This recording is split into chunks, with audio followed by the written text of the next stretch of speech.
There are exactly three kinds of marriages in America. The kind built on love, the kind built on money, and the kind built on desperation so raw it tastes like copper in your mouth when you sign the papers. Ines Vidala's marriage was the third kind. She stood in the marble lobby of the Carver Grand, Manhattan's most seen display of inherited wealth, and watched her husband stumble through the revolving door at 2 in the afternoon, reeking of scotch and someone else's perfume. Hollis Carver, heir to $11 billion and luxury hotels spanning 4 continents. The man whose last name had saved her from deportation 18 months ago. The man she's never loved, not even a little. "Late lunch?" she asked, her accent still thick enough that the word lunch came out like an accusation. Hollis didn't even look at her, just tossed his Tom Ford blazer at the concierge, a kid who caught it like he'd been trained his whole life to absorb rich people's contempt, and kept walking toward the private elevator. "Don't start, Ines." She didn't. She never did anymore. Because starting meant caring, and caring meant breaking the only rule that had kept her alive since her restaurant collapsed and the immigration letters started coming. Never confuse a transaction with a relationship. But if you're already hooked on this story, do me a favor. Hit that subscribe button and turn on notifications, because the drama we're about to unpack is the kind that makes your own life feel like a vacation. Ines had married Hollis Carver in a courthouse in Queens on a Tuesday morning in February. No flowers, no family, just the judge who'd seen 1,000 green card marriages and didn't bother pretending this one was different. Hollis had shown up in sunglasses and hangover, signed the papers, and taken her to brunch at a place that charged $47 for eggs. "You'll have your papers in 6 months," he'd said, pushing hollandaise around his plate. "I'll have my trust fund released early. My father only unlocks it for married heirs, so we both win." "And after?" she asked. "After, you do whatever you want. Open another restaurant. Disappear. I don't care." He'd smiled then, that lazy Carver smile that probably charmed 1,000 people who didn't know better. "Just don't embarrass me before the paperwork clears." She hadn't. She'd played the role, showed up to the occasional family dinner, smiled in photos, let Hollis's mother, Cecily, look at her like she was a stain on the Carver legacy that money couldn't quite scrub out. And she'd survived. Until 3 weeks ago, when everything detonated. It was a heart attack, they said. Massive. Instant. Richard Carver, hotel magnate, patriarch, man who built his empire on the backs of people like Ines, dead at 68 in his penthouse office overlooking Central Park. The funeral was obscene. 1,000 people in black who never liked him but showed up anyway, because you don't skip a billionaire's burial. Hollis cried performatively into a handkerchief. Cecily stood stone-faced in Chanel, already calculating her inheritance. And then the will was read. Ines would never forget the lawyer's voice. Flat, clinical, like he was narrating the end of the world in bullet points. "To my son, Hollis Carver, I leave a trust of $10 million and my blessing to find purpose beyond my name." 10 million out of 11 billion. Hollis had gone white, then red, then he'd stood up so fast his chair hit the wall. "The hotels," the lawyer continued, "including all assets, properties, and controlling shares of Carver International, are bequeathed to my son, Luca Carver." The room exploded. Voices, accusations, Cecily screaming that the will was a forgery, that Richard had been manipulated, that this was illegal.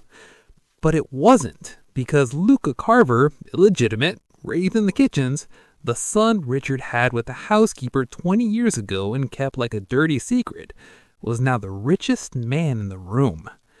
And Ines had locked eyes with him across that conference table and felt the ground dissolve beneath her, because she knew him. 10 years ago, before Hollis, before the marriage, before everything fell apart, Ines had been a line cook at the Carver Grand's flagship restaurant. She'd work 16-hour shifts for minimum wage and tips, dreaming of opening her own place someday. And Ines was there, not as an heir, as a kitchen manager. The guy who taught her how to brunoise onions fast enough to keep up with the dinner rush. The guy who stayed late to help her practice knife skills. The guy who looked at her like she wasn't just another undocumented worker hoping the system wouldn't notice her. They'd spent 6 months dancing around something neither of them could afford to name. And then one night after service, he'd kissed her in the walk-in freezer, her back pressed against shelves of prepped vegetables, his hands in her hair, and she had kissed him back like she was starving. But the next morning, reality returned. She needed papers. He needed to prove himself to a father who barely acknowledged them. And they'd both been too afraid to choose each other over survival. So she left, took a job at another restaurant, stopped answering his calls. And 2 years later, when her own place went bankrupt and I sent deportation notice, she had married the first Carver willing to make a deal. Ines never told Hollis that she knew her half-brother, and she'd certainly never told him that for 10 years, Luca Carver was the last man who'd made her feel like she was worth more than a transaction. Now Luca was CEO, and Hollis was unraveling. Ines found her husband in their penthouse suite, the one Richard had gifted them as a wedding present, which really meant Hollis had never bothered moving out of the family hotel.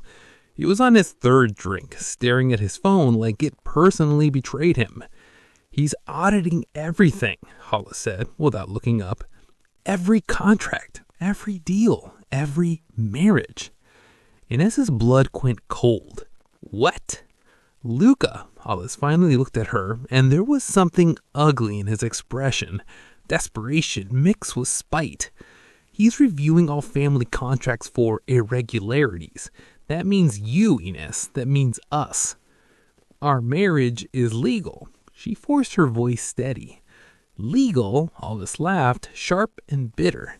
"You think that matters? He's looking for an excuse to dismantle everything my father built. And you, Ines," he pointed at her with the hand holding his glass, liquid sloshing. "You're the convenient immigrant wife who married for papers. He'll expose you, deport you, destroy me in the process." "Why would he?" "Because he hates me." Hollis drained his drink. "He's hated me since we were kids, and now he's got the power to make it hurt." Ines wanted to argue, but deep down she knew Hollis wasn't entirely wrong. Luca had every reason to tear the Carver family apart, and Ines was the easiest thread to pull. That night, Ines couldn't sleep. She sat at the window of the penthouse looking over the city that chewed her up and spit her out more times than she could count, and wondered how much longer she could keep pretending she was safe. Her phone buzzed. Unknown number. She almost didn't answer, but something made her swipe. "Ines." His voice hadn't changed. Low, steady. The kind of voice that used to make her feel like the world could stop spinning and she'd be fine as long as he kept talking. "Ines," she whispered. Silence. Then, "We need to talk. I don't think... Not on the phone. Tomorrow, noon. The original Carver kitchen. You remember where it is." Of course she did. It's where everything started. "I can't." "You can, and you will, because what I found in my father's files about your marriage, you're going to want to hear it before anyone else does." He hung up. Ines stood there, phone pressed to her chest, heart hammering, and realized that the transaction she'd built her survival on was about to cost her everything. And if you think this is intense now, just wait, because part 2 is where the real secrets come out, and the lines between revenge and love get dangerously blurred. Part 2. The Carver Grand's original kitchen hadn't been used for service in 15 years. It was a relic now, tucked in the basement beneath the renovated flagship restaurant, full of old equipment and ghosts of 1,000 meals cooked under pressure. Ines descended the service stairs at 11:58 a.m., her heels clicking against concrete, and found Luca waiting by the old range. He looked different, older, sharper. The boy who used to wear kitchen whites and teach her how to make sofrito had been replaced by a man in a tailored suit that probably cost more than her first year's rent. But his eyes, dark, watchful, still carrying that edge of someone who'd spent his whole life fighting for a seat at a table that didn't want him, those hadn't changed. "You're late," he said. "I'm 2 minutes early. You used to show up 15 minutes early to every shift. That was a long time ago."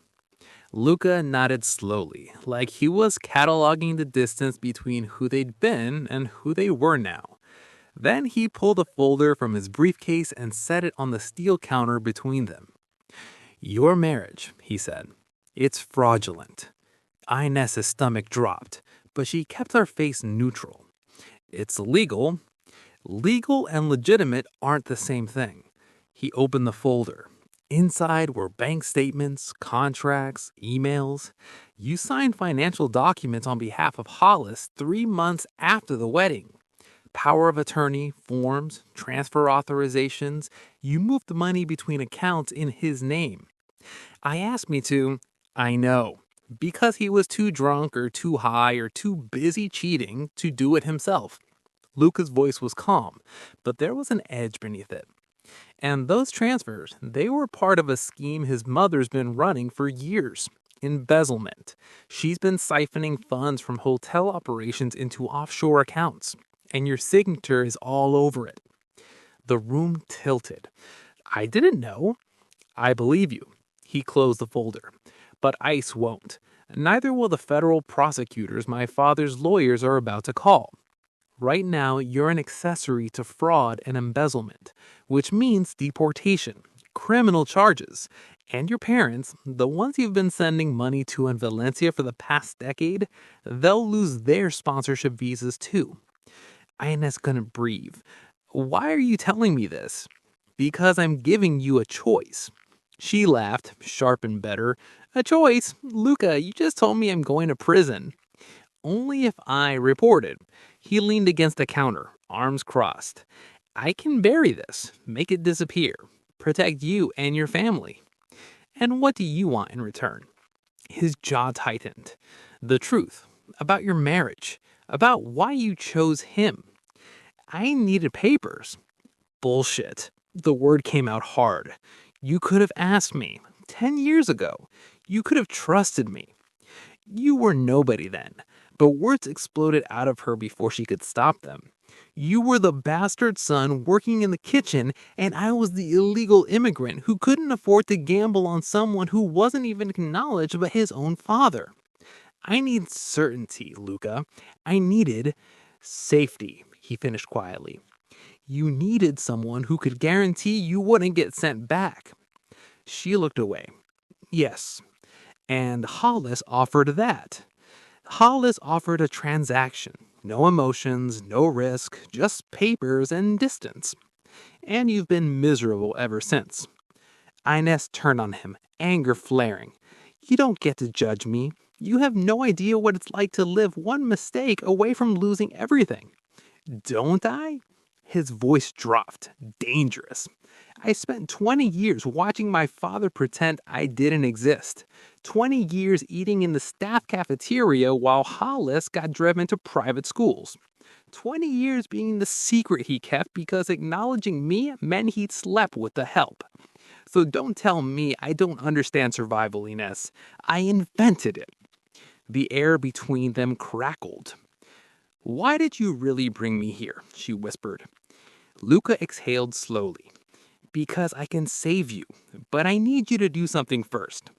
"What?" "Stay married to Hollis." She stared at him.